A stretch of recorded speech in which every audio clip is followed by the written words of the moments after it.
I'm not sure whether to drop it. Okay, now it's back. God, what a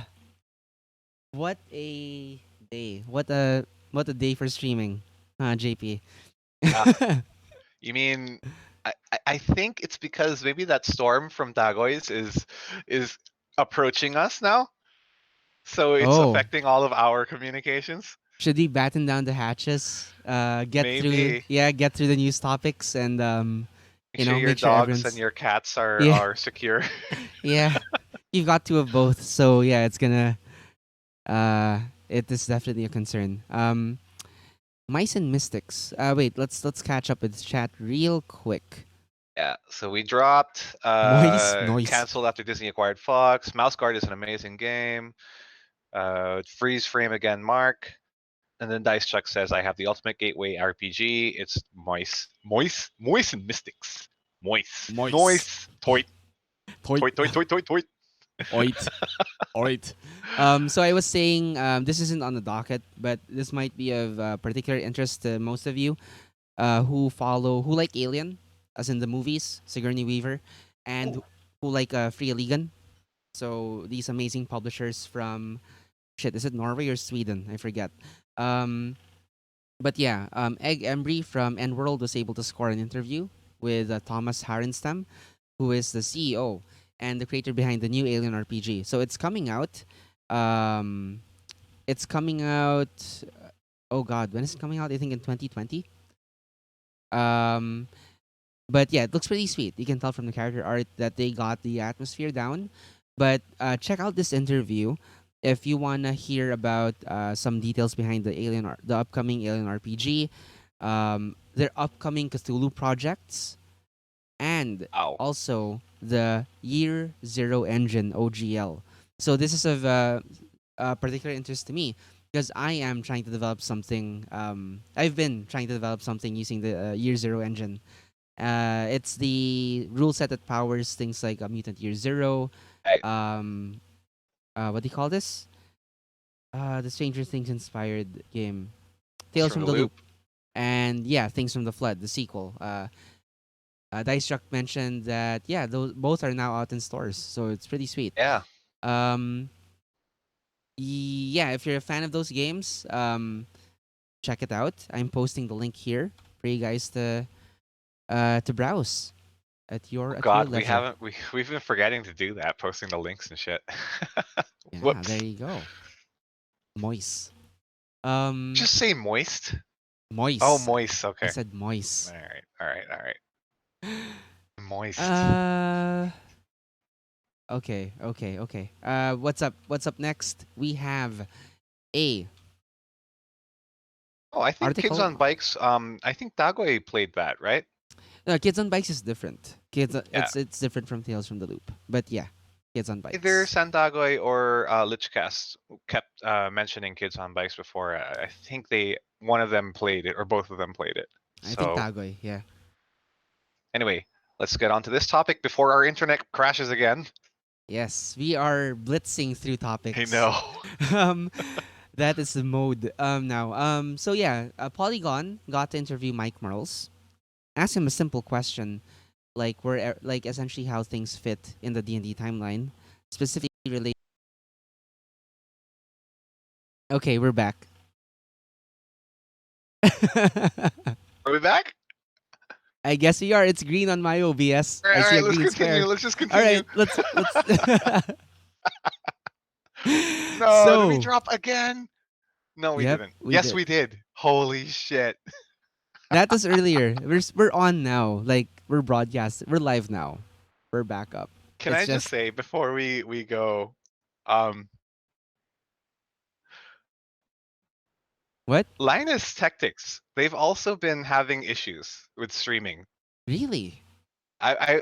Their last WAN show had to be pre-recorded because of all of the live streaming issues that they've been having.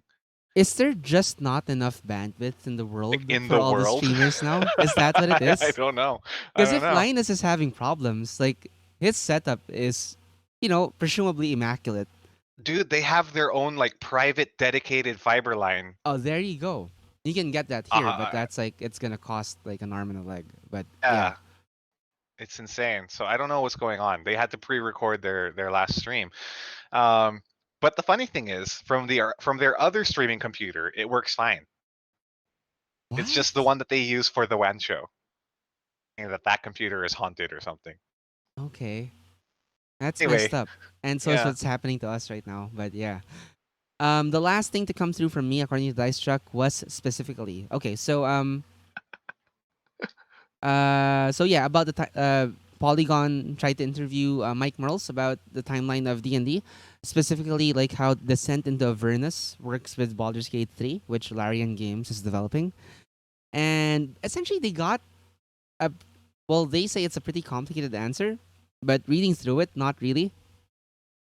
Um Essentially what Mike Merles said, if you care to read, if you, I mean, if you don't have time to read through the article, putting it in a nutshell for you guys, he said that with D&D, they essentially have an underlying meta Yeah. that you may never really see the light come to the surface, but it's essentially what governs like what everything they're putting out um, for yeah for from Wizards of the Coast for D&D.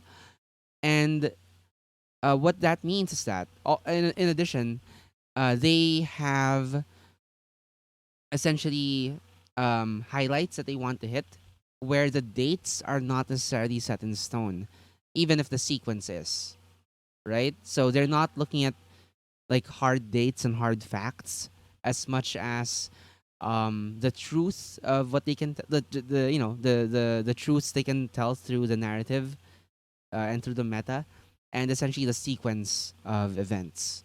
So in a way, they're waiting for the players to uncover to progress the story on their own, like through Adventures League and other, I guess, major events. I don't think so. I don't think the events in Adventures League will affect the meta. It's more of like they have a plan, and Okay. they're essentially giving not so much the players but the writers a bit of Mm, leeway, like all right. with stretching and compressing like the timetable. But essentially, there's a sequence, there's a plan. They're playing loose with it, and I think Polygon's like overhyping how complicated that is. Because isn't that what all DMs do? Yeah, Isn't this Polygon something we all do at our tables?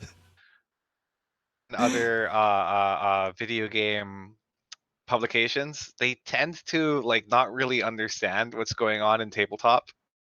Mm-hmm. Yeah. Or I think it's a more complicated beast than it actually is. yeah. Although, Lichcast, is that's someone finally talking about the funny MMO timeline of AL? I don't know actually. Like this uh is that a thing? Like can you tell us more about that? If I know you play a lot more D&D, especially Adventures League than us, than me and JP anyway. I personally don't like Adventurous League. Really? I want to try it. I want to You try it can at least try it. once. Go ahead, try it. Have you It's tried it? it's You want to try it together? we can go try it together. Maybe it'll be more bearable. Okay. Have you tried it? Yes, I have. Okay. All A right. couple times, actually. Okay. What I didn't like about it so much was uh the story is set. It's structured. So Right. It's a module, standardized. but Yeah. you can't even there are things even then like in homebrews, you can still have a lot of leeway with how the module goes. Mm-hmm. Uh there are specific restrictions. Like as a DM, there are routes that you can't go or things that you have to run by the event runners Mm-hmm. before you approve anything. So it's a cool way to have a persistent and consistent character across various tables and various DMs, which is something that I think AL solves quite nicely. Um, yeah, I just like things being a lot more loosey goosey Okay. than Then like railroaded essentially. yeah. Well, Yeah. not really real. Well, okay, yeah, strictly by the strict definition, it Yeah. is kind of railroading. I mean, pros and cons, right? If they want a consistent experience across. tables for official events, you're gonna need to railroad. That is just, you know, that is the trade-off, isn't it? Yep. I- Yeah. Lichcast explains, so it's more about how all the world-ending epic adventures of the hardcovers are just hitting fast and hard, one after the other, like in almost 6 month chunks or so. So like comic book crossover events, Yeah. essentially. But the difference Dice Check about secret railroading is the players shouldn't know about it. In AL, it's kind of obvious.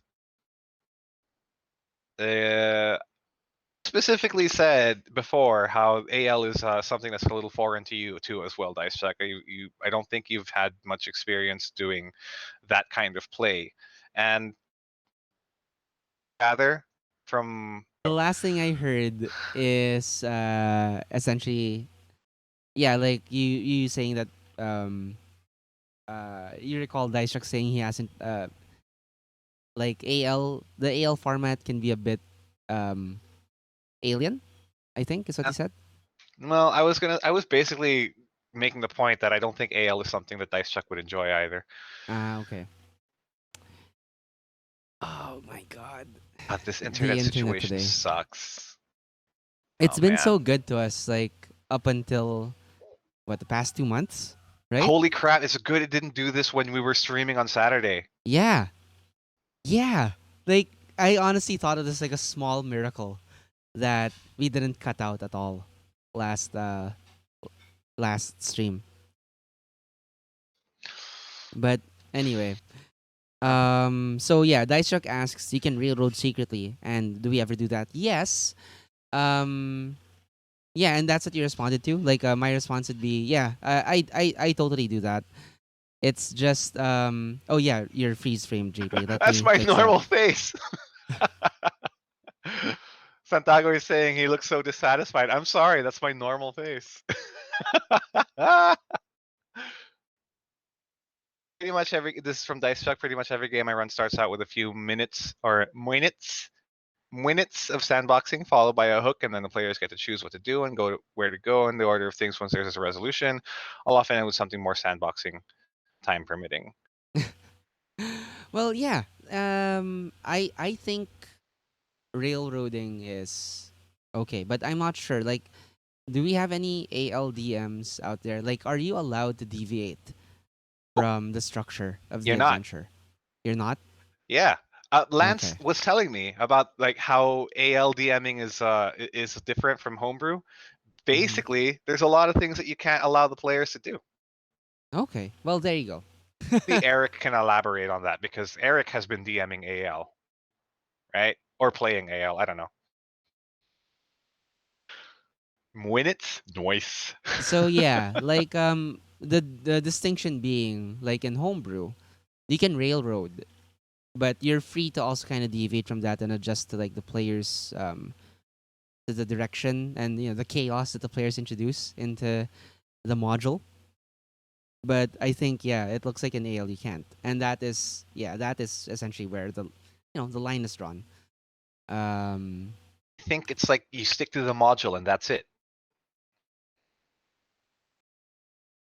okay. Yeah, that's pretty much it for this article. I mean, like before we suffer any more disconnections, because you know what's been happening on Facebook? Every time we But disconnect, it starts a new video. oh god, that So we sucks. are Facebook spamming our sucks. Facebook page essentially. Yeah,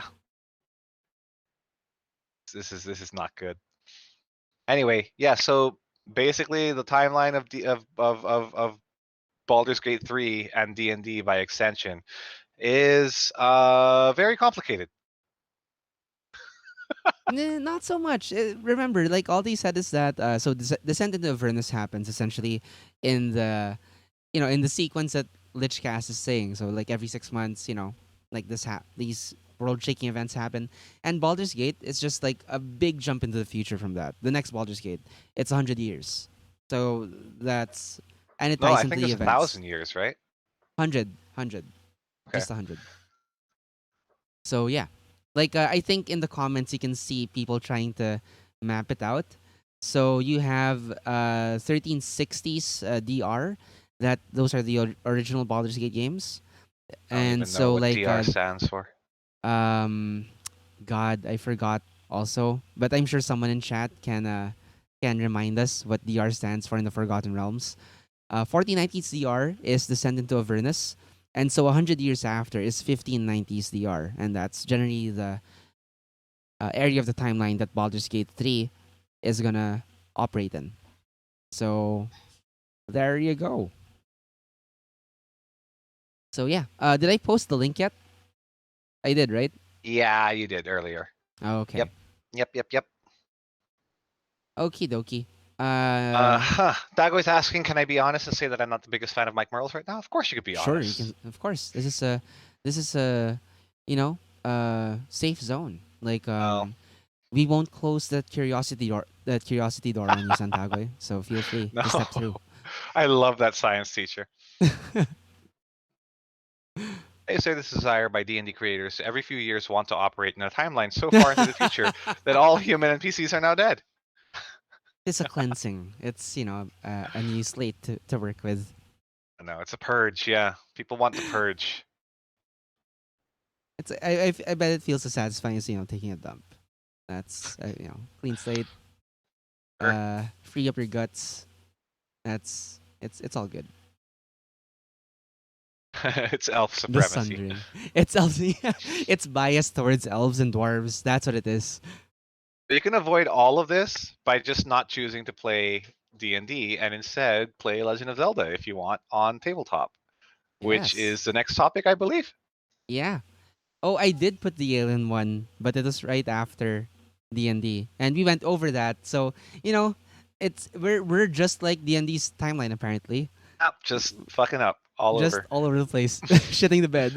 um, so So, yeah, JP, Mark, yeah, you, go you ahead. pulled up this topic as a treat to me because you know Mm-hmm. that I'm a fan of Zelda. Did you know, school, I was trying to make my own Zelda tabletop RPG system?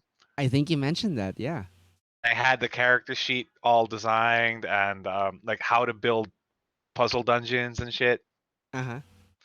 Yeah, so this warms my heart. It makes me feel like it's nice not being the only one who thinks that Legend of Zelda is a nice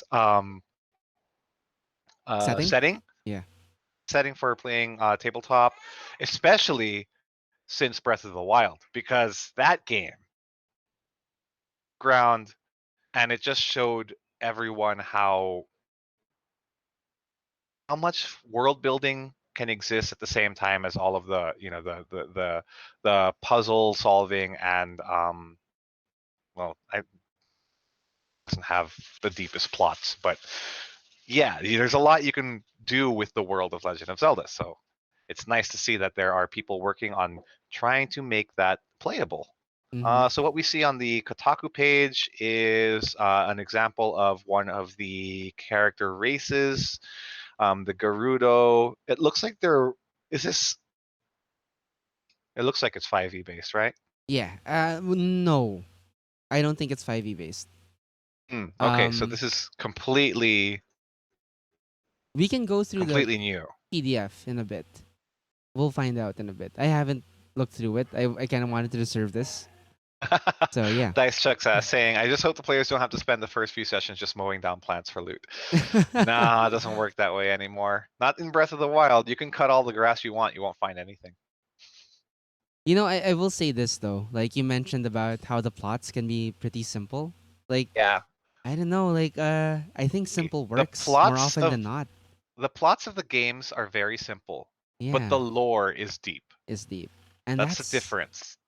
I think that's ideal, right? Ideal. Like a simple plot is a direct way for players to engage, like with the setting and what you've come up with, the module or the adventure, the campaign, whatever. Right. Um, and While at the same deep time, a lore, deep yeah, lore that they can get as much out of it as they want to. If they want to know more about something that you put into the campaign or the session, mm-hmm. you can easily draw from the Legend of Zelda lore.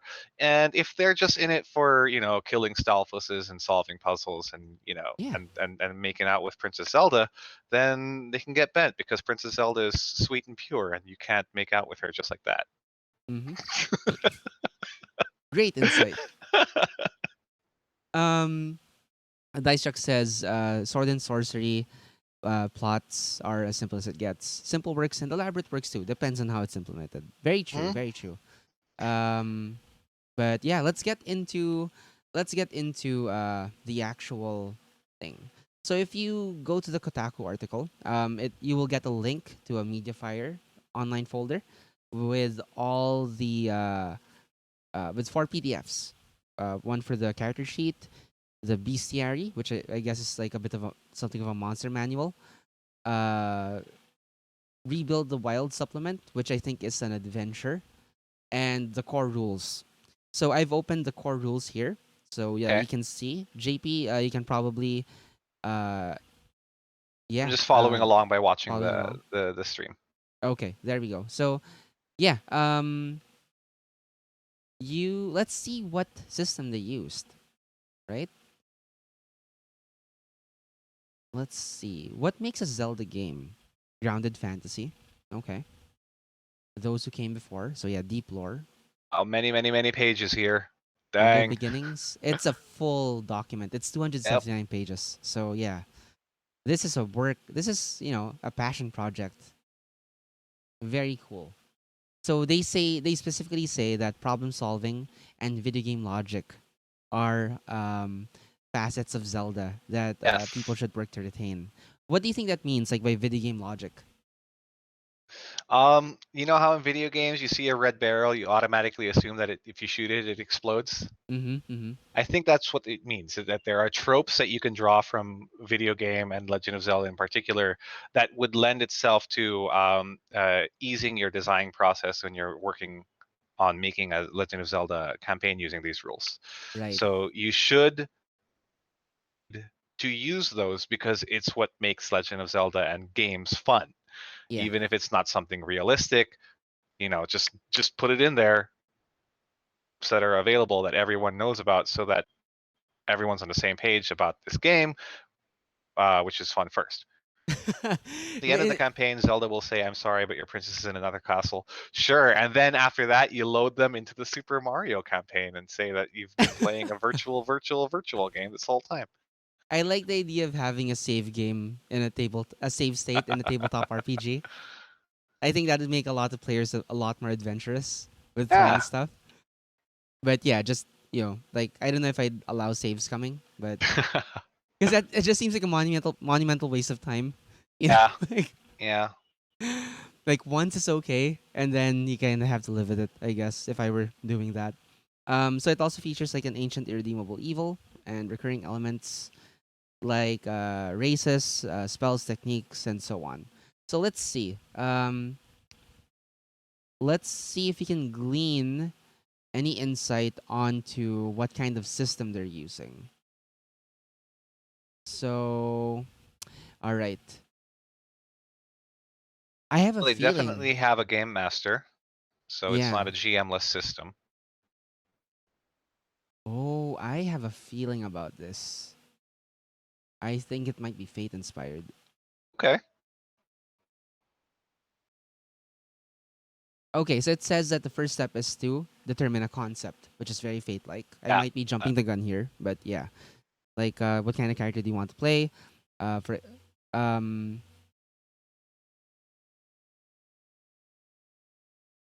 Yeah, jump to combat. Yeah, we'll get to. I just want to explore. So it says that lone wolves. It cautions the GM and players specifically against making lone wolves because, like, I don't know, like, do lone wolves not fit in a Zelda game?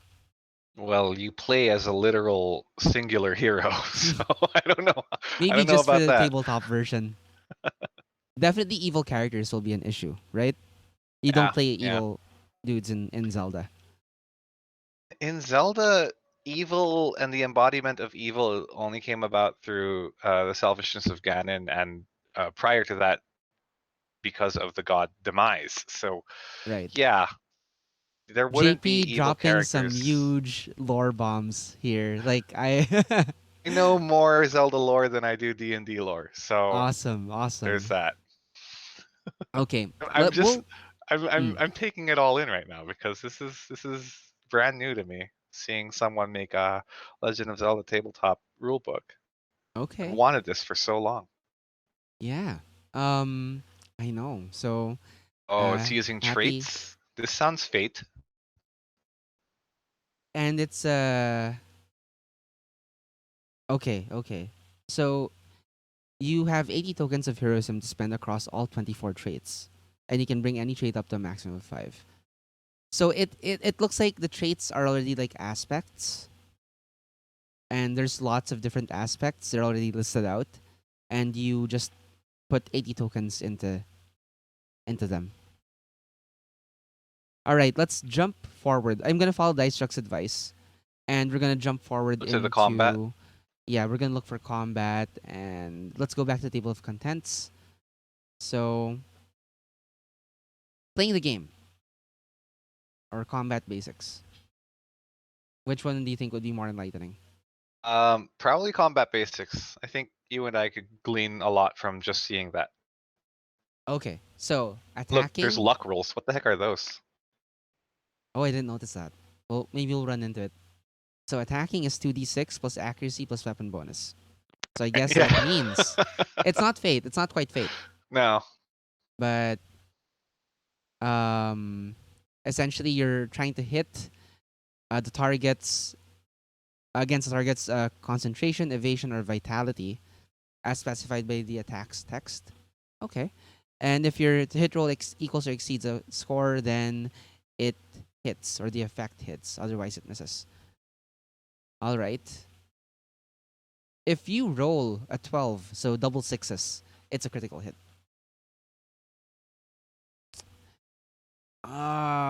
We should see the sheet, actually. I have a feeling that'll clue us in.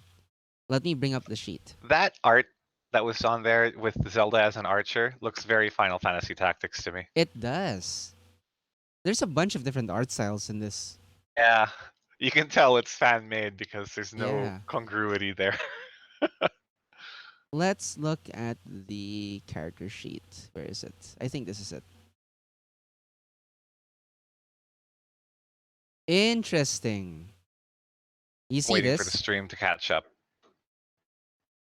You seeing this? Yeah, there, now I am. Okay, cool. So there's HP, MP, and SP. Ah, I'm guessing these are the 24 traits, so 8 per category. So there's power, wisdom, and courage. Then you huh. have like the traits under that that you put those 80 points into. Interesting. To be honest, this looks very overwhelming. The system I made before was a lot simpler. I think it depends on the core mechanic, right? It looks like everything is. I'm gonna go to playing the game, and I just want to know what the core mechanic is. And it feels like rolling traits. It's always 2d6 against a DC. So that's not bad, actually. So it can be a DC determined by like the situation, right? So like an expert difficulty thing is 16. So a real challenge for average people or inexperienced heroes will begin to consider calling in seasoned heroes or experts instead. Or it's gonna be against someone's, what did they call it? Fortitude, um, Evasion and evasion. Yeah, concentration. yeah. So there we go. It's defense, concentration, evasion, and vitality. Okay. Font that they're using is literal Legend of Zelda font Yeah, it's so from the cool. old games. I think what they did, JP. Uh huh. Here's what I think they did. Uh They got huh. it's D&D. They just got rid of attributes. They expanded the skill list, and they made it instead of a D20. They made it D6s, all 2d6. D6. Yeah. Yeah, right, right. That's what it looks like. Oh god, but you have head, body, and legs armor again. Yep. That's why. Interesting There's a though. lot. I might peruse this and see if I can distill it. 'Cause it might Keep an be open interesting to mind though. run this Yeah. on Tailspire. Yeah, it's grid based. We could It's a do it. grid. Oh my Hmm. god, And I can make puzzle rooms for you guys. I would I would be into that. I would be so down to play Want to um play? with you GMing Zelda. Yeah, That yeah. guy's just We can. flat out. I am not interested in this game already. Not blaming you. I Yep. just find it so cool that you have like the Triforce represented in, three categories But of see, the way I did attributes. it, there were literally three attributes that were embodiments of the Triforce, and that's strength or power, Uh-huh. intelligence or wisdom, And heart. and heart or courage, and that was your like HP and shit. So I don't know. I Simplify guess this more. it's more of like it's like you've got 8 sub skills per main skill, Oh essentially. no, that's a lot of Essentially. sub skills though. I mean what I'm saying is if you wanted to dial this back, it could be as simple. It could be as simple as just forgetting about the sub skills, Yeah, right? that's what I did. Yeah. Just make The it power, system I wisdom, made up. courage. Mm-hmm. Instead of 80, you have what? 8, Oh, right? Or 24. I think 24 would be more mathematically correct. Or 10 pala, 10. Zelda's not about like having about stats. It's about you figuring shit out. It's about the puzzle. There you go. Lichcast, I think, hit it right on the head. It's a skill system within a tri-stat. Uh, and I'm not digging it Oh, too much. wait. Dice Chuck has this nugget for us. Let's look at the bestiary because he says that the stat blocks are more complicated than My 3.5 God, or as what complicated as 3.5. Let's see. even Give me a monster mean? that you want to find out about, that you want to see. Um, Your favorite monster in Zelda. oh, favorite monster? Yeah. Are there the dragons there? What? Or okay, wait. I see the list. Let me see. Snapdragon? Is that what you're talking about? Bring up Lionel. Lionel. Lionel. Lionel. Okay, Lionel. Yell. Page 53. Ooh, a centaur? Okay. Kind of like a centaur, A but mini mm, boss. yeah, he's pretty difficult. All right, that is a lot Oh, of that is a crunch. big stat block. What the hell? Whoa. Hey, you can. Oh Here's my here's my god. positive takeaway. You wanted to do Monster Hunter, right? You wanted to do a Monster Hunter thing for Yeah, D and D. Look at yeah, this, Bucking Bronco weak point. You could look yeah. into that. That's I mean that's one of the things that you do as Link to fight a Lionel. Yeah, you could look into how they implemented it for a Monster Hunter RPG. Anyway, but Tagoy, I disagree. yeah. Tagoy's saying I think the Legend of Zelda in its entirety doesn't translate well to the TRPG medium. I disagree. I think that there's a way to do it, but this is not it. I think We focus on I on on agree. on on the puzzle, on the map, on exploration, not on stats.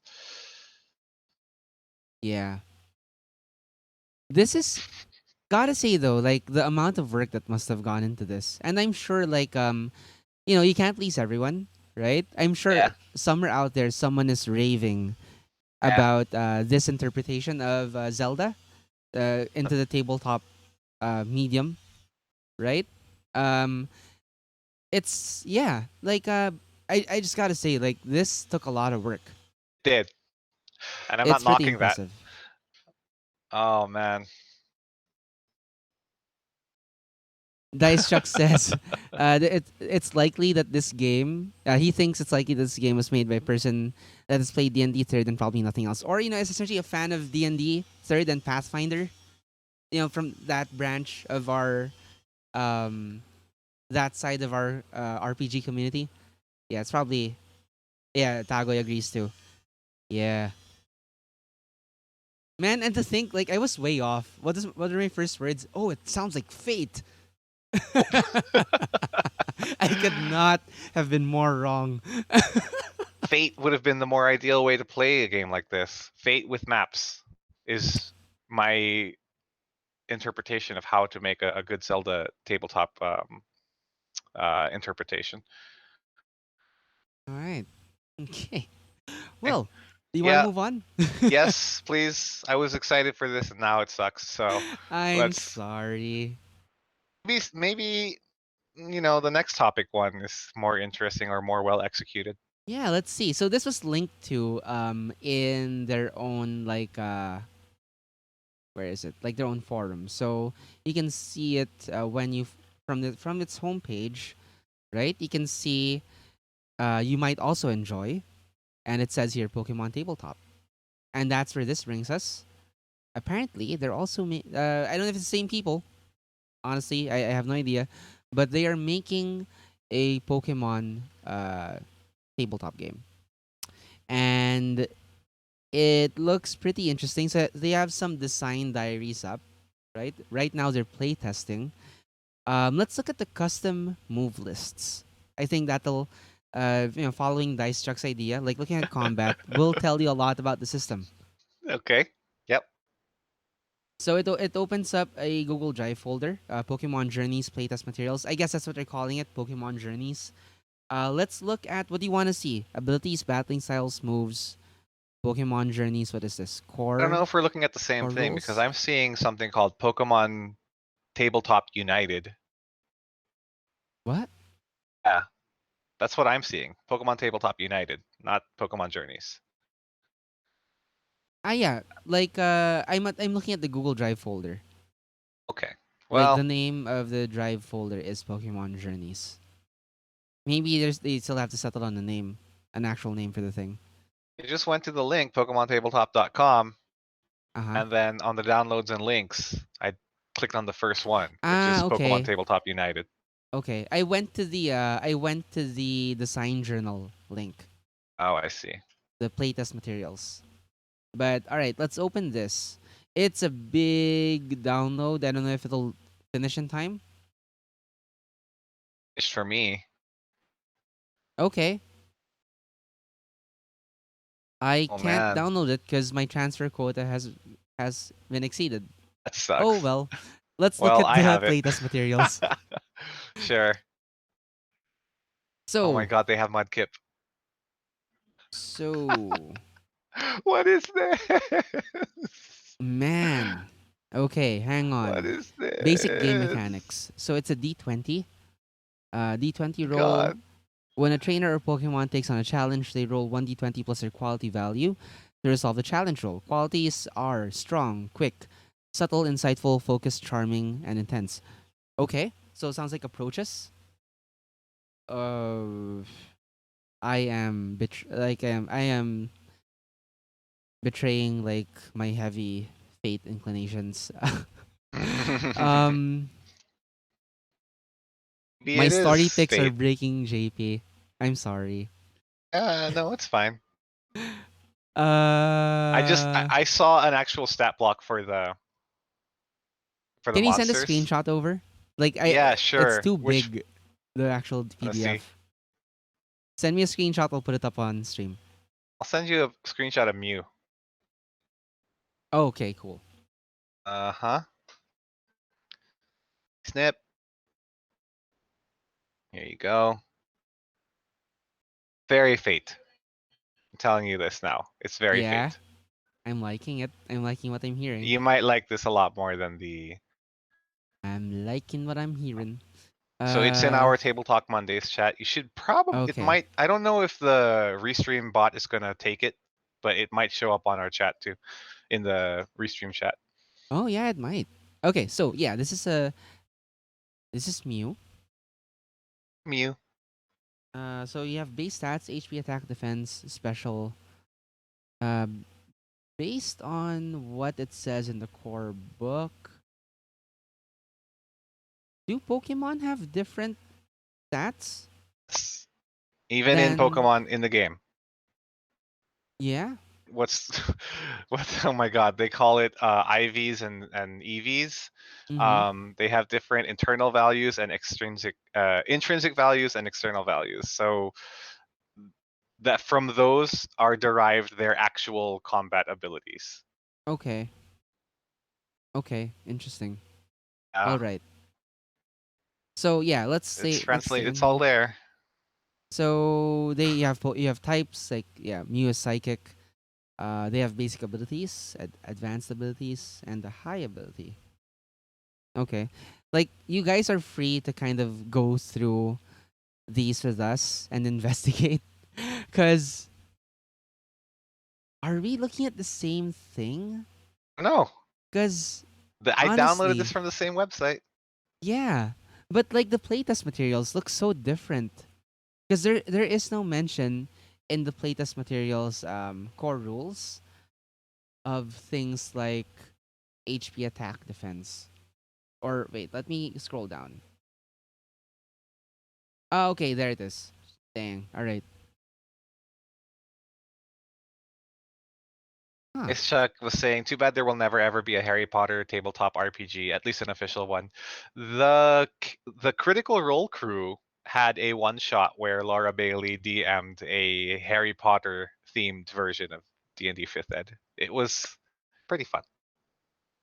And Critical Role, they fun. So Dagoy was saying, your story picks, Mark, are breaking JP. So they're not really breaking me. It's funny because like I get hopeful when I see the topic, and then when we actually open the stuff, it's like, Like I know JP is a huge maybe. Nintendo fan, so I was honestly excited to show him these things. Man, but yeah, I'm sorry. No, no, no. It's good. It's good. You know, when you like one day you have to tell your kids that Santa's not real, right? So, yeah, this is what you did to me. You told me, you showed me that tabletop Nintendo games are probably not worth the effort. So, just thank you. we'll just run it in Fate, and it'll be Oh all right. God, Um, you and your fate fanaticism. um, okay, here. So character creation, you create a trainer essentially, right? Okay, You choose a sure. background, and you gain base talents for that background, and then you move to So I qualities. could be a bug catcher trainer. Yeah, essentially, yeah. So Okay, uh, what do you call this? You also pick a style. Like you can be like a brutal, cunning, or teamwork oriented trainer, right? brutal bug catcher. What the hell? That's Um, amazing. so essentially, okay. So when you make a trainer, you choose something like a template for your base stats. You can be a defensive trainer, offensive, slow or speedy, and then yeah, you're it's there's a progression style that you It's a weird pick. max level, Y- 16. yeah, I know. Like I guess it's like 4 levels per tier. Oh. Um, you have backgrounds. So some of them are ace trainer, artist. I want to see if there's a botanist. There is athlete, capture specialist, chef, They're chemist, detective. basically they picked all of the different kind of trainers that you can fight in the Yeah, various Pokemon games, there's a and they heartbreaker. yeah, there's Heartbreaker, as in that's the kind of trainer. The Oh, name of the trainer in Pokemon shows up as Heartbreaker trainer. yeah, hiker. I remember hikers. Yep. Socialite. Like, these are the kinds of things that only super fans of the game will make, and I think will appreciate. Okay, yeah, that is my next Too much question. shit. Because I don't know how much more I can like go through this. I'm already Uh kind of drowning in numbers. It's a wall of. uh, Anyway, when you're these remaking something like this, like I know what you're saying. Like it's these are things that only people who have it's a high barrier of entry, especially if like someone like me who isn't uh, really a console gamer or much less a Nintendo gamer, wants to try this. I know of the IP, like I like the cartoon, maybe I like the movie.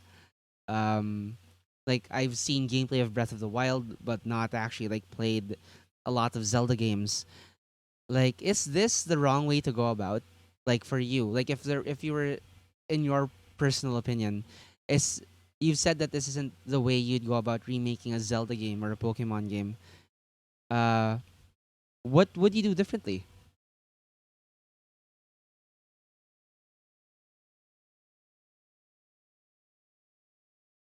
While JP's like indisposed, like what would you guys do Sorry, I have differently? to help my wife with something. I'll be right back. Yeah, no problem, no problem. Go ahead. So yeah, like for example, what is a game that I'm a big fan of that I would try to make an RPG, a tabletop RPG out of? You know what? I toyed with this like at BJ's uh like a mini RPG workshop talk. Like JP and I were talking about putting something together ourselves. After that, after essentially recording a talk, it's pretty inspiring. We were thinking of. Oh, I was thinking of turning Football Manager into a tabletop RPG, and I was already thinking of like how to streamline it, how to like um capture the spirit of the game without going through all the minutia. I think is the word. Yeah, you have to distill it. You You have have to to distill it. distill things down to what is the core identity of the IP that you're trying to turn into a tabletop system? Uh huh. What makes that core different from what already exists? And if it's not too different, just adopt what already exists. If there's something very special about the core, then you can go ahead and try to make something Yeah. new.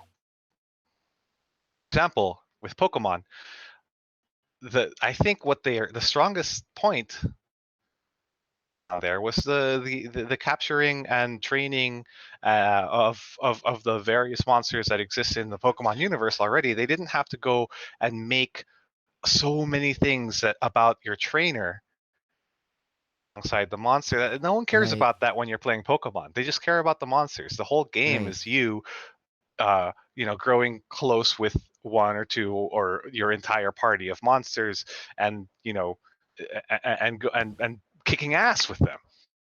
Yeah. Is that you're a thief or a bug catcher or a heartbreaker. So why does that even have to exist in the tabletop? You know what I would have done Like, now that you you know, mentioned that? hmm, It's kind of aligned with what you're saying. Like what I would have done for progression in this. Never mind the trainer's stats. Never mind the trainer's tier. It's either the cumulative levels of your Pokemon that would determine like how far you've come as a trainer. Either you have like one super powerful like single Pokemon, or like you have a bunch, right? And essentially that determines like your effectiveness as a, because that's what matters. Like you're gonna get into matches, into tournaments, presumably, right? As a Pokemon trainer, and that's what would matter more. Is what I would have done probably. and that would have been a nice way to do it, like some sort of average of the Pokemon team that you assemble. Yeah. Um. Tagoy says Band of Blades with Football Manager or just do fantasy football. JP asked me the same question. Like if you're gonna make, I was telling them about the mini game idea we had after BJ's talk. Essentially, Yeah, me trying to distill Football Manager into a mini RPG, and you said the same thing, but that's just fantasy football. But no, like you can. There are stories to be told. Like if you follow, if you follow association football, if you've been a fan of a football team or any sports team really, there are arcs.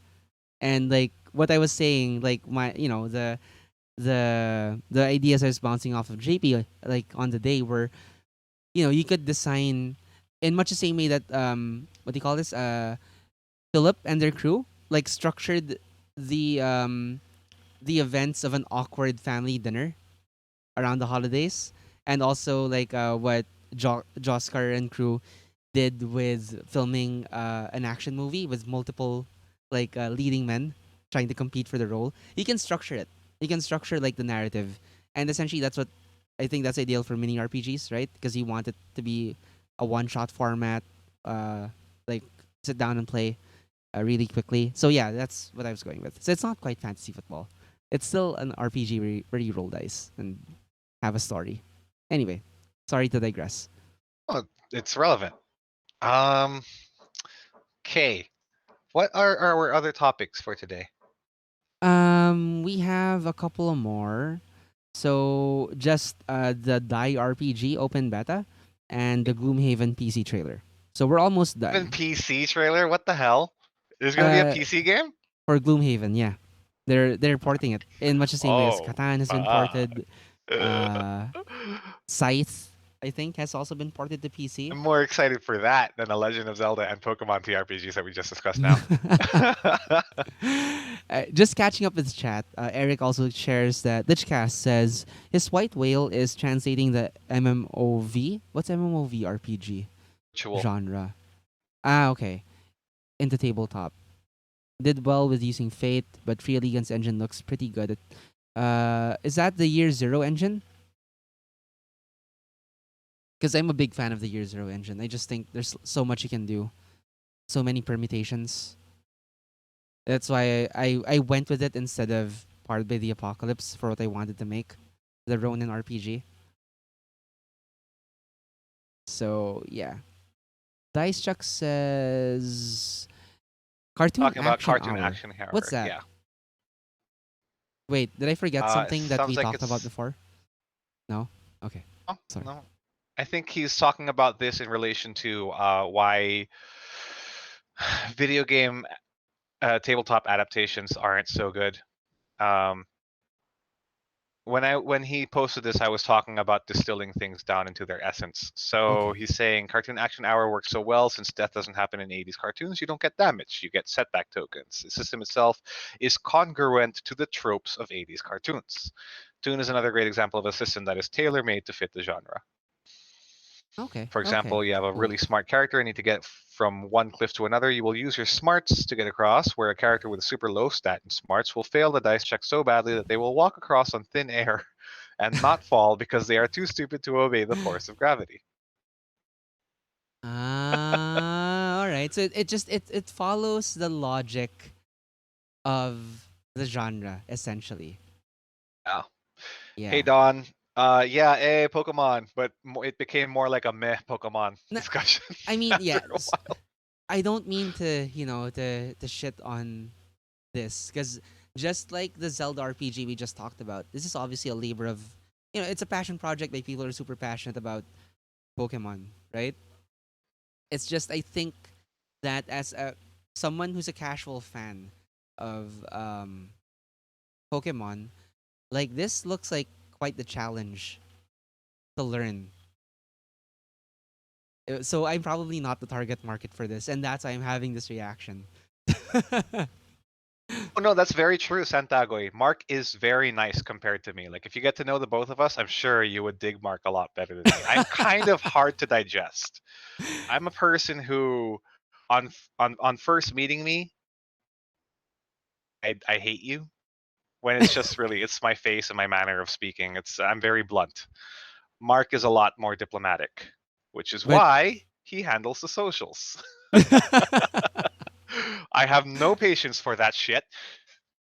no, JB doesn't give us enough credit. And to be fair, like he is also, I wouldn't say I'm the better husband though. JP is tackling twins. He is starting out on hard mode. No, not hard mode, on extreme mode, like right away with the parenting stuff.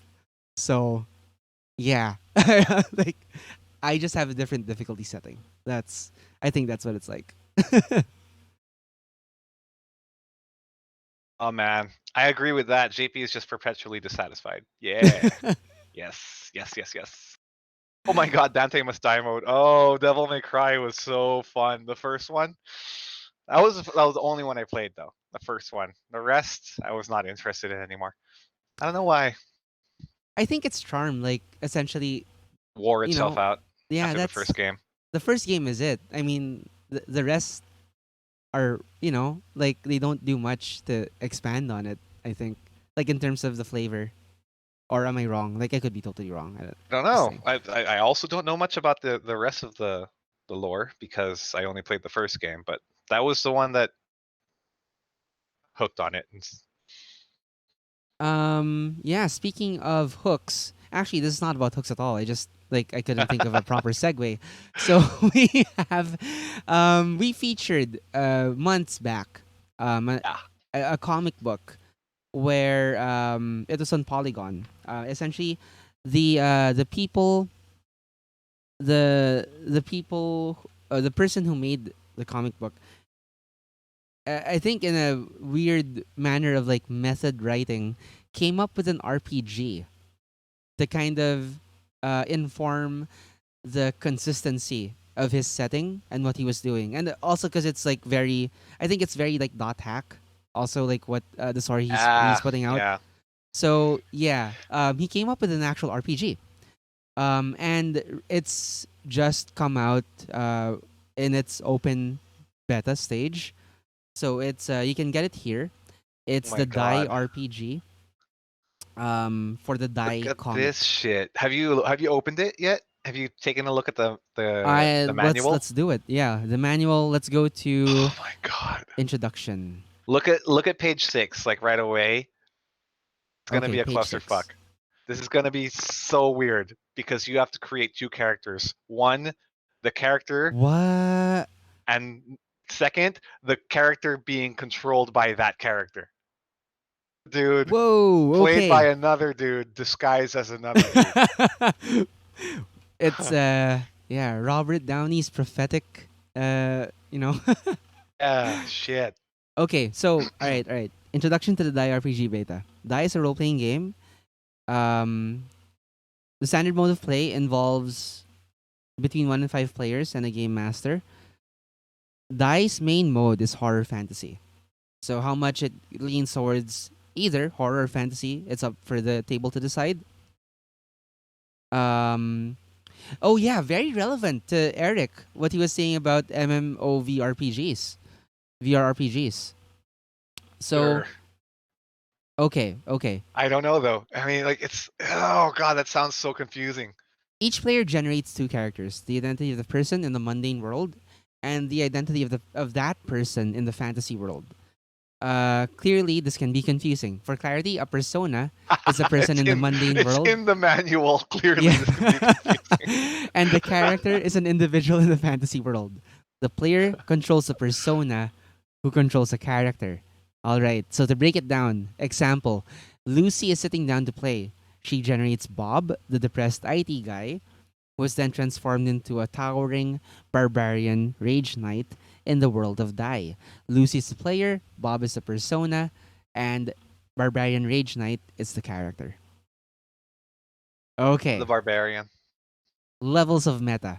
Um, it should be noted that the character rules apply to all people in the world of Die, whether they're controlled by players or the GM. So if there's ever a case where we need a separate player-controlled character, where we need to separate PCs and GM NPCs, we use the phrase avatar to mean player-controlled characters. Okay, all right. But yeah, there's none in the beta at the moment. Okay, RPG structure. So the players and the GM gather to generate their personas. This is a social group in the real world, so complete with rivalries, passions, and bitterness. Unlike many role playing games, the GM also creates a persona. Interesting. GMPC. Usually a no no in a lot of other RPGs, but we're doing it here. I am intrigued. You roll. Because well, the GM has to the need to have a persona to follow. Gets I personas guess. are playing characters. Who is GMing the characters is another persona, right? There's Right. layers. Yeah, okay. I'm getting it. Thank you. Um, all right. You then role play the person sitting around, the persona sitting around and about to play a role playing game. Yeah. The personas are magically transported into the fantasy realm and transformed into the characters they generated. So they all rapidly discover that this is a scheme by the game master's persona, the master, who has trapped the players there. So it's again bucking another like tradition in RPGs where it's not adversarial. I think in this game, it's clearly an Wow. adversarial relationship between the GM, or rather the Oh, GM persona and the player personas. so wait, the GM persona actively traps the player personas in the game. Yeah, it says it right here. The master, who is the Okay. GM persona, has trapped the players there, or the avatars there. The personas go on an adventure and try to find their way home. On the way, they discover that the only way to go home is for all the personas to agree to go home. Oh, spoilers. Okay. And dead personas don't count. If a decision is not made, everyone will end up dying. Okay. Holy shit. Wow. Easy TPK. Yeah. Uh, the story Yeah. The reaches a GM persona is the antagonist. yeah. Yeah. Quite different, huh? Or I guess it's not much different from the GM coming up with the recurring villain. No? I don't know. But yeah, like it's branded as the GM. So it's like it's a bit close.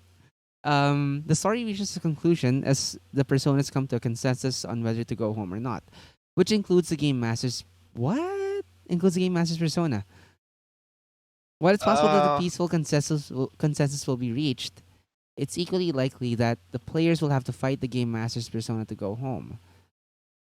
It's possible that at least some of the players' personas will change their opinions, possibly multiple times. Drama, climax. so what is this more of a game, more of a social game like Love Letter or Secret Werewolf or Secret Hitler, rather than a role playing game? Because it sounds to me like you're not the ultimate goal of players in the game, the personas in the game, is the goal of the players playing as the personas. Home. Yeah. The personas just want to go home. The players are You not know, necessary. I don't know. no, if What? if it's gonna go on for any length of time, the players have to be on board with their personas not wanting to go home right away, Huh? right? Because if the players, if like the actual like the flesh and blood players playing with the flesh and blood GM want to end the game, it's over just like It's that. dead. Yeah, If they're dead. they can either all agree to die or all agree to go home, and that's Actually, it. yeah. That that I don't see how you can separate real life meta from this in here. I think this serves like a read through We need to look at this more closely because here. yeah, there is like a whole like in true I guess narrative game fashion, there is a whole like chapter dedicated to the first session. And part by the apocalypse, you have yeah, you have essentially the setup session. Gonna have to step out if you're gonna keep Yeah, the stream going yeah, until you finish all the topics. Go ahead, but I do need to leave. So bye, no problem. guys. Thank you so much, So JP, suddenly. for being here. It's no problem. I think we all understand. But yeah, take care, man. Thank you for, Ah, thank you for all your time and insights this no session. worries. I'll stay on in chat though too, All right. but I can't listen into to you because I'm annoyed by your voice. No, I'm just kidding. God, I need to Just get that kidding. fixed. I'm just kidding. Should go to a workshop. Okay. All right. Take care, man. All right. So yeah, guys. Thank you so much for being so warm and understanding towards JP. Um, like yeah, I don't mean to like I know it can come off the wrong way when I don't think it's teasing, but when I uh come up with the metaphors that like him starting his parenting journey like in extreme mode, it's just like I know it's tough. Like I'm the father of one. It's not easy. I can just imagine like what it's like to be the father of two right off the bat.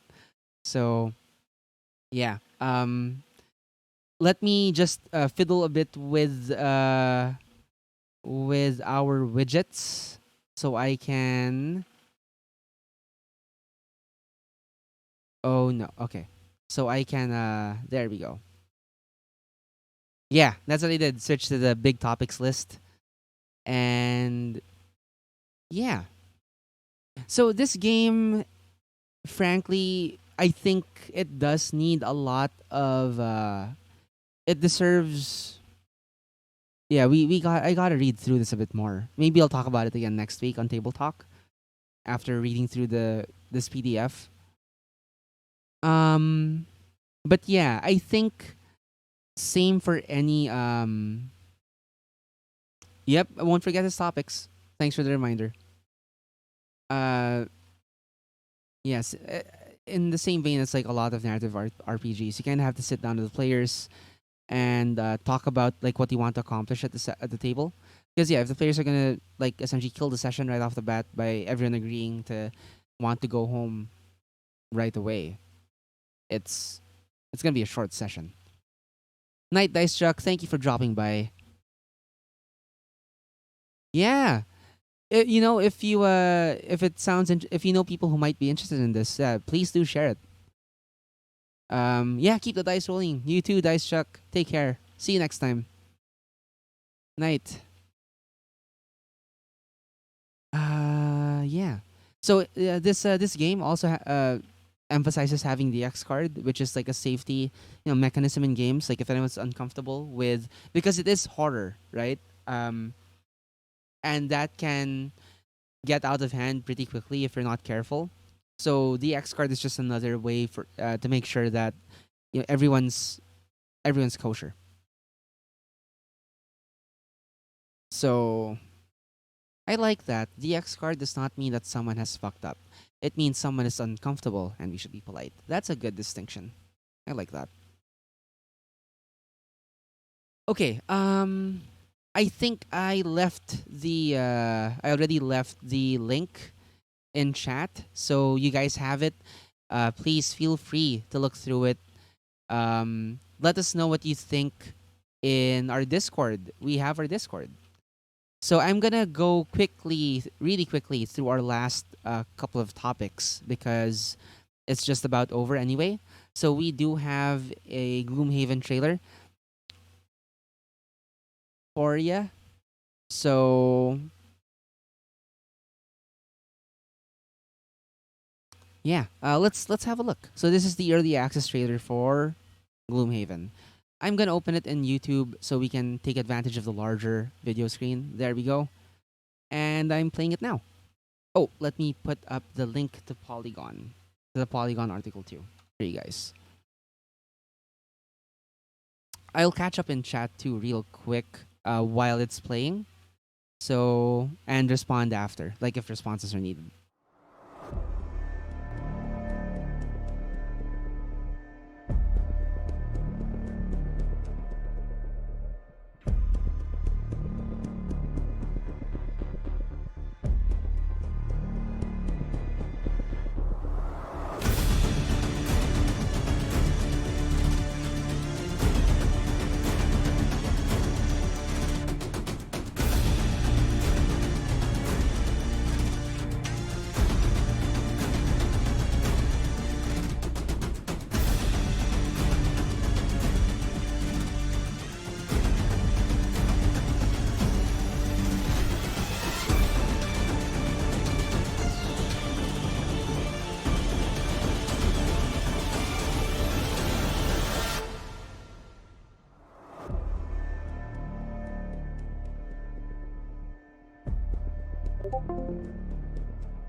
Okay.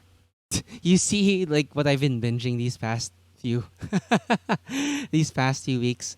Um cool. All right. Let me go through the chat real quick. So Lichcast was essentially sharing how the die RPG is essentially character plus the character is playing and the dichotomy between the two allows people to explore how games work or online spaces work in terms of frustrations and fulfillment. I agree. Yeah, that's a good point. How they choose to represent themselves, what motivations come into play. Yep, yep, and how those are influenced by their real life circumstances. Yeah. Um, that sounds awesome. I think it's a bit tricky though, the real life thing, because oh no, but yeah, if you come up with pre-existing relationships that kind of snowball in the game world, yeah, I guess that let you play those out. Okay, so Dice Chuck says, my unicorn riding Fire Knight missed half the battle because their mom made my other character stop playing to do the dishes. Well, that won't happen because they're trapped in the game. It's like a Jumanji situation with like an actual active antagonist instead of it being the board, just the board. Um, yeah, sounds like Gun Gale Online, like Sword Art Online. Therefore, Kieran Gillian is also one of Lichcast's favorite authors. Ah, cool. Okay. Um,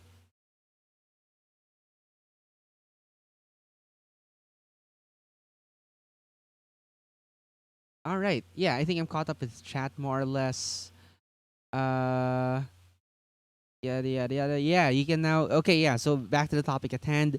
Yes, this means you can now play Gloomhaven, which is like a humongous boxed set, without buying the physical game, or because it had shipping compounds because of the size of this shipping costs compound because of the sheer size of this product. So yeah, helming the project is Flaming Fowl Studios, an independent team at Flaming Fowl Studios, composed of former members of the Fable series. Uh, Fable series is Lionhead Studios. So the game looks pretty gorgeous, I agree, in the trailer, which emphasizes the cinematic nature of its combat encounters. So, yeah. This is. Yeah, I won't forget those, Tagoy, don't worry. We're just wrapping up with Gloomhaven. So what makes Gloomhaven different from most RPGs is that it doesn't require a game master. So inside the massive, nearly 20-pound box is a system that basically runs itself. So it's a lot like the D&D, Wrath of a Shardalon um, games. I assume like there's something of AI and like a campaign mode, built-in AI, and yeah, Gloomhaven is the one that takes ours. No problem, no problem. Go ahead, do your guild duties, lich casts, no worries. So yeah, Gloomhaven is part board game, part RPG, right? So it does have yeah, it's like zombie side. There you go. So and also I'm more familiar with the D&D like Wrath of a Shardalon board games, and essentially monsters or NPCs uh scripted have scripts to follow, and that is functionally their AI. So on the table, um,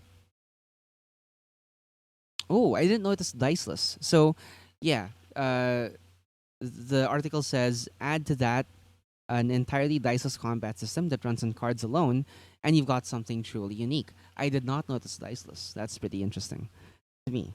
On the table, Gloomhaven is a tense tactical game fought on modular tiles. Environments are really cramped, and it looks like Flaming Fowl made some very clever design decisions in how it modeled its characters. The camera comes in nice and close to the action. It would have been easy to turn the game into another XCOM clone, but they've clearly gone in a very different direction. Yeah, looks like it. Expect Gloomhaven to enter the Steam Early Access program starting July 17. Um, yeah, I think the quote JP picked up was from the video. Play the game as it was always obviously meant to be played. Yeah, like games this complex, you know. Um, I was reading, I was looking up, um, essentially workshops or guides on RPG design, and computers are great at things like combat and taking putting things in sequence and accounting for a multitude of variables. Oh, the quote is from the top comment on Polygon. Gotcha. Okay, so yeah, computers are great at that. What they're not great at is um, reading and reacting to the desires of the players in terms of story, in terms of like how they engage with the game. Um, so that's where that's where human interaction, like in an actual tabletop setting, trumps computers. But for a game like this that heavily focuses on combat, yeah, I can see why this is how it was meant. It might have been meant to be played with AI, with a heavy focus on combat and stuff. Yeah, it works. So Gloomhaven will be entering Steam Early Access pretty soon, in a bit more than a week. So July 17. So watch out for that if this is of interest to you. You know what? Let me see if there's a price tag already on Gloomhaven. I'm opening up my Steam. Let me see if I can find it on the store.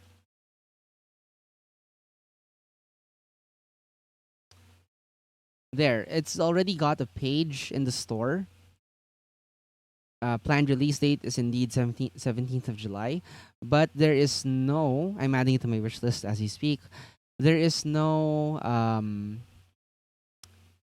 information on the price just yet. I guess we'll all find out at the same time on the 17th of July.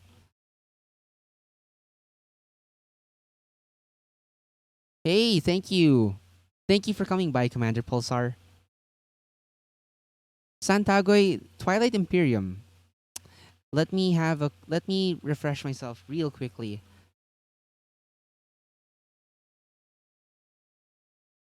Thank you for the raid. Thank you so much. I have to fix my activity feed because it's not showing, like, it doesn't show anything for me. I think it's because I'm not logged in properly on my interface.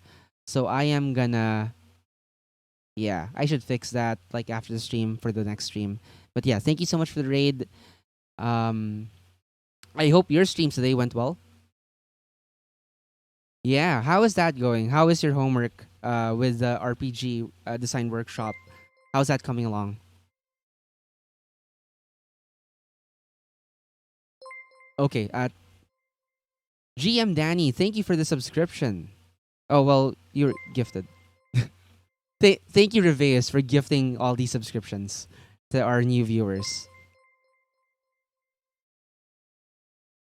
Um, Twilight Imperium, yeah, it's the one with like different alien races, like a bit something of a like 4X tactical board game.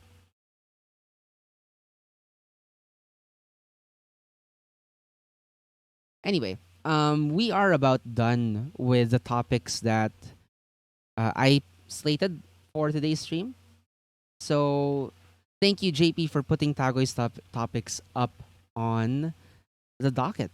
So we'll go through this real quickly. We're nearing the end of our stream, so let's get to it. Boy Problems, a Carly Rae Jepsen themed heist.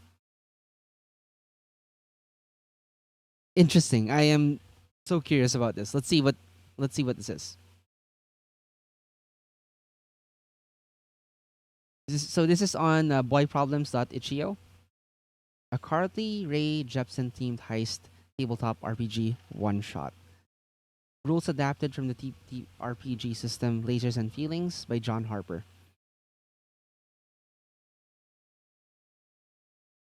It's Commander Pulsar finished pre-writing the adventure, and the bulk of the actual writing starts tomorrow. Yeah, I looked it up. I looked up what you were like the workshop that you linked last week. Yeah, it's for more of an emphasis on writing modules, right? Though like the techniques and the ideas could be used presumably to come up with an RPG system or a setting. But yeah, it's mainly geared towards module writing. Isn't that right? Did I get that right? So yeah, Lasers Plus Feelings by John Harper. Um, let's see. It is many years into the future. A wealthy and powerful person or persons has claimed a rare and much sought after prize, the vault of 200 unreleased songs from renowned Canadian pop artist Carly Rae Jepsen. Hired by an anonymous sponsor, your team of highly trained individuals will raid a well defended location to retrieve said item. From planning to setup, from planning the setup to execution, you will see this heist through to its completion, whether that be a success or a failure. There will be many twists and turns along the way, and don't always trust the specialists by your side. So the full quick rules for adventuring for playing this game are available for free here. Purchasing this adds the first expansion of the game, providing a sample session and a sequel system assisting with replay. Ooh, let's have a peek at the quick rules.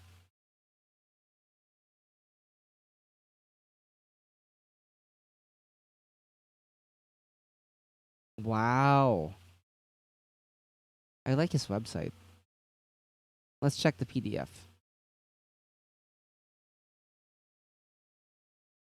It does because it's a heist. Yeah, I can see it's it does sound, yeah, like blades. Let's see. Which one do you want to open? That's black and white. That's the colored. Okay.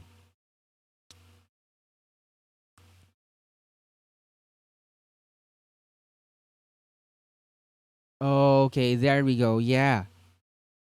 It looks super similar to the blades because you have these roles: the fixer, the driver, the muscle, the inside man, the hacker, the leader, the grifter, the new kid. You know that brings up the question in my mind: has anyone done an Inception hack for, Forge in the Dark? Because it's essentially that's it, right? Like you have those roles, and like it could play out the same way, and things could get super trippy, like in terms of like what you can do in a dream, like in the movie. Anyway, back to the Carly Rae Jepsen one shot. Like we mentioned, this is um adapted from Lasers and Feelings Plus Feelings by John Harper. So, hey, no problem, Danny, GM Danny. Um, this is what we do. Let me post the link. Thank you for the reminder. Here we go. That is boyproblems.itch.io slash boy dash problems. Yep, both by John Harper. So you choose a style. So charismatic, sexy, hotshot, dexterous, dangerous, brooding, or bumbling. Okay. And then choose a role. So your actual function in the group, aside from your flavor or style. Choose a number from 2 to 25. Higher number means you're better at swords. A lower number means you're better at emotions. Interesting. So swords isn't just violence or combat. It encompasses technology, science, rationality, precise action, and mechanisms. Emotions is more of intuition, diplomacy, soft skills, right? Seduction, like wild, passionate action, and convincing others.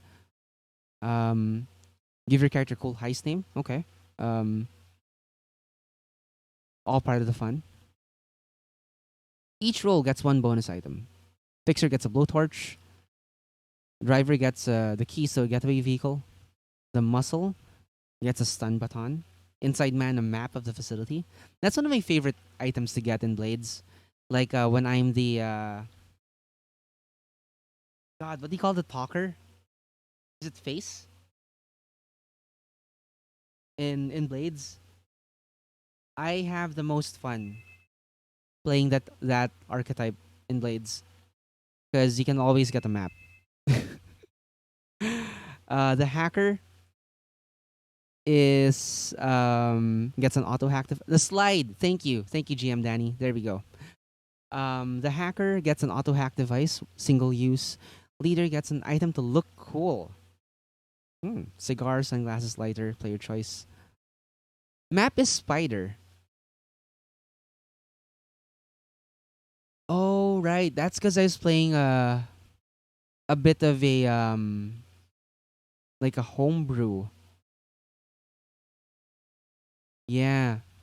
A friend of ours did made this like really ambitious project. If you're a fan of like the Grishaverse, um, personally I haven't read the books, but like it's been pretty pretty cool. Like the way she brings these books to life in her Blades game. So essentially, she's adapted the setting of the Grishaverse into Blades in the Dark. Same themes, pretty much. Class war, um, very like gritty and so on. But I think we got to play a bit more like around the playbooks and the crew types. The Grishaverse here. Let me type it out for you in Twitch chat. I think just googling this like will bring up like a bunch of books by Leigh Bardugo.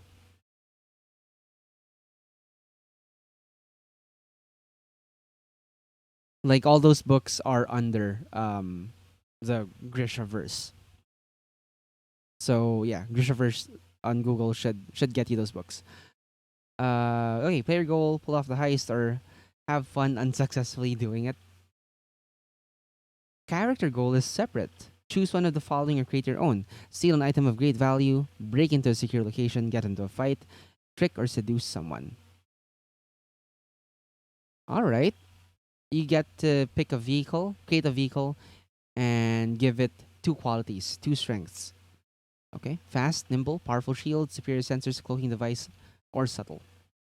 If you're the driver, so if you have a driver, you get dibs on picking one of those two strengths. Cool. Okay. Oh, thank you, man. No problem. Glad I'm being helpful.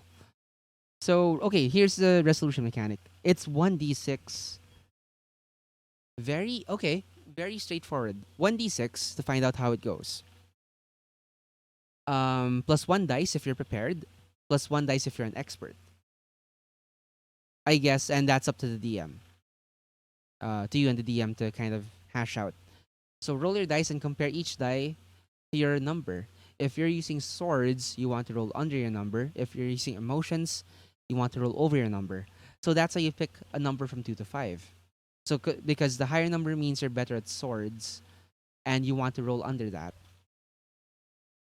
Lower number means you're better at emotions, and you want to roll over that. Okay,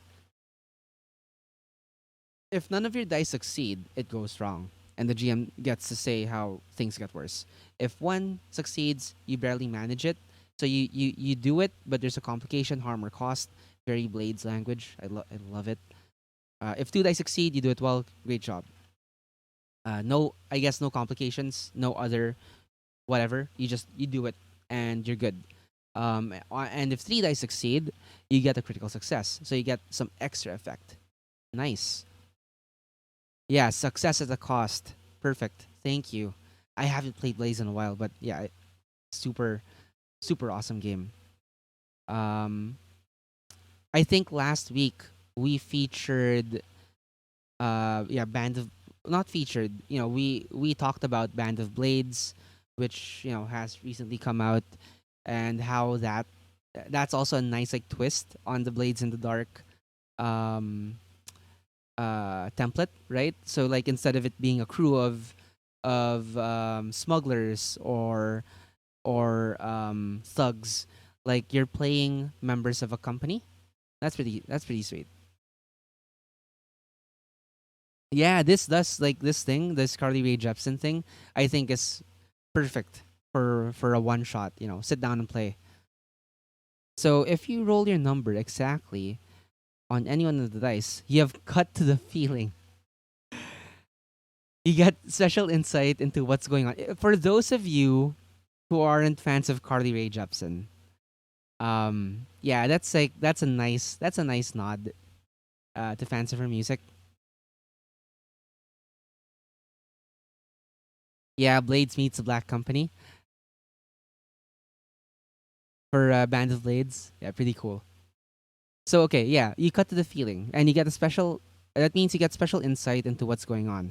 That means so yeah, if you roll exactly, um, the number for your swords or your emotions, this happens. Cut to the feeling. Ask the GM a question and they'll answer you honestly. So some good questions are like, what are they really feeling? So okay, you get some clue, some deeper insight into what's going on, and maybe like a tip from the GM. All right, and you can change your action if you want to. Then treat this role as a success and continue with the story. Nice. I'm all for things that point the players in the right direction. Like if there's anything this weekend's stream, charity stream, taught me, because I came up with essentially a dungeon that is inspired by the Crystal Maze. So if any of you know the Crystal Maze, um, don't know the Crystal Maze rather, it's a game show. It's essentially, I feel like the creators were D&D fans and they came up with a dungeon with four different dungeons and decided to turn it into a game show for, for the UK. Um, so I did that in D&D uh, just this past Saturday, and yeah, I wish there were more. I can't in the middle of it. Like I was wishing for more ways to kind of drop clues into my players' laps without them feeling like I was spoon feeding them. So the fact that it's uh, a role is involved, and it makes it feel more fair and more earned when it does happen. Anyway, so yeah, I like it. I like the cut to the feeling mechanic. Um, yeah, pretty straightforward. Okay, for the GM, you have a bit of a template, some help in creating your heist. So the songs are locked in. You roll a d6 and you get a bunch of stuff. The most the most fun, of course, is the space station. I think the keys are being kept by who? A shadowy agency, a media mogul. Okay. The backer who hired the team is a group of superfans, media archivists, record label CEO, famous DJ, Carly Rae Jepsen herself as an AI, or a corrupt politician. You should just go with number five all the time, I think. That's like, that seems to be the most fun. They want the songs too, so what's their motivation? Release them for free to the public, sell them for the profit, steal them away forever, remix them and claim them as their own for fame, summon an ancient god, clone Carly Rae Jepsen, and need more vocal samples. I think it would be super interesting if the backer were Carly Rae Jepsen as an AI, but she's incomplete. Like to make her full return, like in true Sauron fashion, like she needs more vocal samples to complete her final form, her final resurrection. That'd be so fun. That is like an awesome twist. I would do if I were to do this. I think since obviously I'm doing Carly Rae as an AI all the time, I'm gonna roll a d6 to kind of determine like what her front is. Like it's really Carly Rae AI, but like her front is as a media archivist or something like that. Um with yeah, same for the last one, their motivation. It's gonna be a false front. So like it's really always gonna be number six. But the front is that they want to sell them or seal them away forever or whatever. Yeah. And then GM gets to create twists and turns too. Okay. Roll or choose a character from below to throw some wrenches in your player's plans. Ah. Okay, so on a failed roll, the GM has the option to see like who gets it, right? Like the fixer, any of the players can get uh in a spot in a tight spot. And yeah, it could be gets captured, gets caught, loses their item, falls in or out of love, gets distracted or gets stuck. Double crossing and triple crossing. The best heists have betrayal. Using small slips of paper, you will let your players know which faction they are secretly loyal to. Assign loyalties at your discretion or refer to the player chart under twists and turns on the previous page to roll and assign them. Okay. And you can, yeah, so you roll a d6. Some results include like it can be the whole team is loyal to the backer. That's easy. One player is loyal to the target. Ooh, a mole. Okay. Two players are loyal to the target and aren't aware of their shared loyalty. And on a four, they would be aware. Man, triple cross on number five. One player is loyal to the target. Plus, one player is a triple crosser, so they appear to be loyal to the target, but are actually loyal to the backer. Wow. Save or Dice runs a lot of lasers and feelings based on their stream shows. I'll check them out. They're on Twitch too. Save or Dice. I like that. I like their channel name. I think puns are the best. Basically, I'm easy to please like that. Um. So yeah. Uh. Final tip for the GM is to run the game. Play to find out if they succeed or fail. Either outcome is possible, but you can have a good time with both. So before a threat, okay. So before a threat does something to the characters, show signs of what's about to happen and ask them what they do. So yeah, like in Blades, it's the same tip, right? Like broadcast like what the threat is doing and what the stakes are. So like it can be as simple as like the guard is trying to shove you away just to to stop you from badgering them to let you in through the door, or they're reaching for their sidearm, and it's not just get out of here. They're gonna they're gonna cap you then and there. So Milo, welcome to the stream. This is a one shot built around the concept of a Carly Rae Jepsen themed heist. Yeah, using Lasers and Feelings, Lasers plus Feelings by John Harper. It's pretty sweet. Um, I also like the fact that you can play this game and you're like it's rare the RPG that you can play pop music to uh for your ambient music, and it fits. So like when I'm running D&D, I'm like usually on Spotify you've got like the Elder Scrolls or Lord of the Rings on shuffle or on loop. This one you can actually play Carly Rae's albums. Pretty sweet. So yeah, the other tips for the GM are call for a role when any situation seems uncertain. Don't pre-plan outcomes. Allow your players to experiment and alter the course of the story, and let failures carry the story forward just as much as the success would. So don't let nothing like that. That's one of my biggest takeaways from Blades. Don't let nothing happen out of a failure. Like always change the status quo because nothing is boring. Like w- why let nothing happen? Like as the GM, right? When like you can yeah, like don't let failure be boring. It can be frustrating. It can be comedic. It can be um, intense or terrifying. But don't let nothing happen. Okay. Yeah, this is pretty awesome. Thank you for sharing this, Santagoy. Like, you've been really awesome at sharing stuff on our Discord. Like, thank you so much for your contributions. Like, yeah, it's been quality stuff. Oops. So I just need the link. I don't need the title. So this next one is The King is Dead, a role playing party game. It'll be our last topic for today. That's a good point.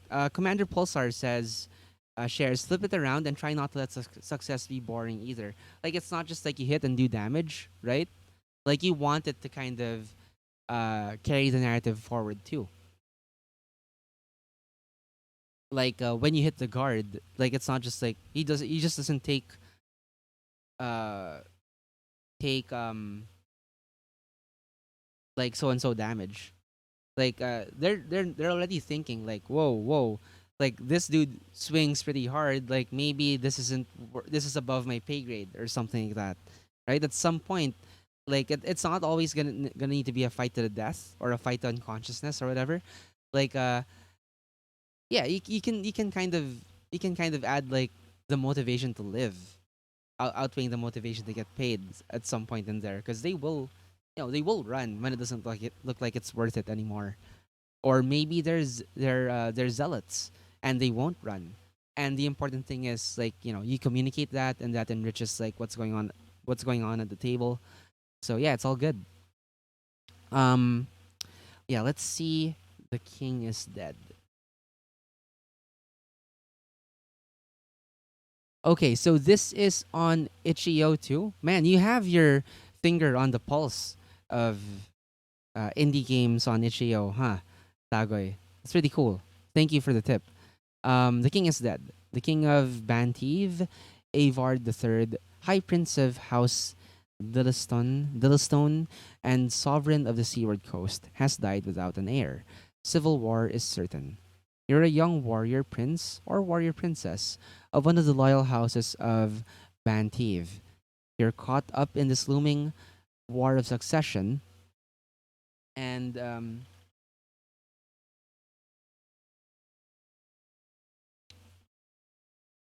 to see your house exalted, you'll have to fight and scheme, allying with your rivals and betraying your friends, falling in love with your enemies, daring danger, adventure, romance, and war. You were born for this. Fight with your friends, ally with your rivals, and fall in love with your enemies. To play, you'll need 3 to 5 players, a copy of the playbook for each, and a deck of cards. So this is for 1 to 3 hours, ages 1 to 15. So this was released just 92 days ago, just around 3 months, and it sells for 15 US dollars on Lumpley's Itch.io. So this is by Megui and Vincent Baker. Okay, okay. Man, was it just the other day when I was like watching a Vincent? Was it Vincent Baker? I think it was Vincent Baker. Like him giving a talk. I think it was like at a con. Not sure if it was PAX, but yeah, just basically giving a talk on designing RPGs. Was it Vincent Baker? Anyway, it's based off of the Firebrand's framework. Ah, so yeah, you've been mentioning this game on our Discord, and you said I think you mentioned that you had a fun time. You finally got to play Firebrands, right? And you had a blast. That's good to hear. So Firebrands is essentially teens, mecha pilot teens, right? In a sci-fi future, but more of a focus on uh, character dynamics and in intra party conflict and teen drama. Did I get that right? So it looks like it's more or less the same thrust here, but in a very like Hamlet, King Lear uh, sense rather than anime teen heroes. Okay, it's adults. Okay, so not teen mecha pilots. Okay, but yeah, like this is the Shakespearean version of it. Very Game of Thrones. I see. Does it do Game of Thrones better than the actual like the Game of Thrones RPG by Green Ronin? Did any of you guys play that? Like, what did you guys think of it? I'll be honest. I I like that you can create your own house. Like the house system is awesome in that game. Like you go through the whole like creating your own heraldry, your history, your house's history, like how young or old your house is. Does it go back to the age of, you know, to the Dawn Age? I think is what they call it, or is it as recent as like Robert's Rebellion? Um, what I like about what the Green Ronin uh, Ice and Fire RPG sets out to accomplish is it tries to emphasize things that you see over and over in the fiction. Like being heavily armored isn't as simple as having a high armor class. Like you're gonna be easier to hit, but you can soak a lot more damage. I like that. Um, they have an interesting like a counter or riposte system or mechanic, not a full system, but a mechanic which I like. I think like a lot of people are on the fence about actual social combat in games, but I think the Green Ronin Ice and Fire RPG is the one in my opinion that makes social combat as exciting as physical combat, as melee combat. So yeah, I mean, I'm just yeah, sorry for going off topic. Yeah, this one is all about the drama, and the King is Dead is more about the drama and character dynamics of like a Song of Ice and Fire, like Game of Thrones situation. Yeah, yeah. Sorry for going off topic on Green Ronin and Song of Ice and Fire, but yeah, pretty cool. Like um I can't give you guys a preview because it's I won't be able to get the game like right now to show you guys. Sorry about that. But okay, so but Tago is doing a good job of summing it up for us. So it's all about drama and character dynamics, but it is competitive. So there will be a winner at the end of this game. Unlike a lot, like in tabletop RPGs, you win as a group. This one, like, there will be a winner. Okay, among the players, because only one can be king, but everyone can lose too, because also no one can be king. Interesting. But yeah, if this sounds good to you guys, like if you guys enjoy games like Firebrands, and what is the game that we previewed last week? Gosh, what game is that? I forgot the title of the game. Sorry, but Hearts of Magic. There you go. Yeah, playing as witches, warlocks, and all that in a magical city. Same focus on drama and character dynamics. Yeah, if you're into those games, or like on the PBTA game, um Passion de las Pasiones, where you play, literally like characters in a soap opera, like Days of Our Lives, or um uh geez, what are the popular soap operas in the Philippines, like Mara Clara, stuff like that. If that's if that seems fun, if those seem fun to you, if those stories seem fun to you, like this sounds like you get to try it in a Shakespearean fashion. So yeah, check it out. The King is Dead on lumply.itch.io. So w- with all that,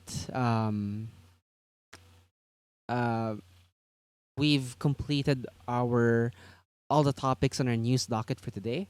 We went a bit over time, but no problem. Like it was so fun discussing everything from like Zelda and Pokemon RPGs with you guys to no, dude, that's no problem at all. Like I think I think a bulk of the time actually went into us talking um about like local gaming events earlier, right?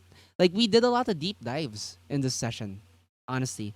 Like what we did, like your news topics, uh like they didn't take up that much time compared to like the other topics we did earlier. So honestly, like we did a lot of um we went pretty in depth on a bunch of stuff today. So yeah, no problem. Have you heard of Wicked Ones? Kickstarter based on Blades in the Dark. Not yet. Send me let me invite you all to those of you not yet on our Discord. Let me put together a get the Discord invite link. Um,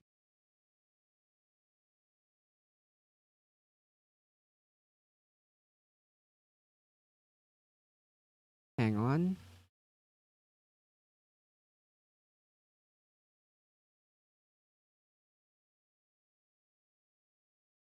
So yeah, please check out if you want to keep the discussion going past the stream. We have a Discord channel for Dicecast. So click on the link. When you get there, yeah, I'll watch out for new for new people who signed up because there is a problem with our bots. It might take a few minutes for me to add you to the correct role on our Discord. So yeah, just bear with us for a bit while we get our gateway bot up and running again. But yeah, please share the link with us. Anything blade, anything like um, Forge in the Dark is of like I'm game for that. Wicked Ones. I'll check out their Kickstarter. Hopefully, I can feature them on next week's Table Talk next Monday. So yeah, I think that's it for today, guys. Thank you so much to everyone who tuned in, who kept us company in chat, uh, contributed news topics for today and for future streams. Thank you so much. It's been a pleasure. Um, yeah, we'll see you guys around. So for this week coming up, we have our Wednesday stream. Um, our Wednesday stream being Video Wednesdays. Wow, my brain is really slowing down right now. Yeah, Video Wednesdays. If both JP and I are present, we will continue our journey through Baldur's Gate. We are trying to play through all the Baldur's Gate games before the next one comes out at some point in 2020 or 2021. Um, so yeah, I think we've got a lot of time to go before Baldur's Gate 3 comes out. So hopefully we can finish everything. Um, yeah, thank you. Have a fantastic day too. If you're in the opposite end of the world, have a good night. Yeah, that's it for today. See you on Wednesday, hopefully, and then on the Monday after. So cheers and roll high, keep rolling, and see you around. Thank you so much. I'll play you out to the intro with our intro that also doubles as our outro. So yeah, see you guys around.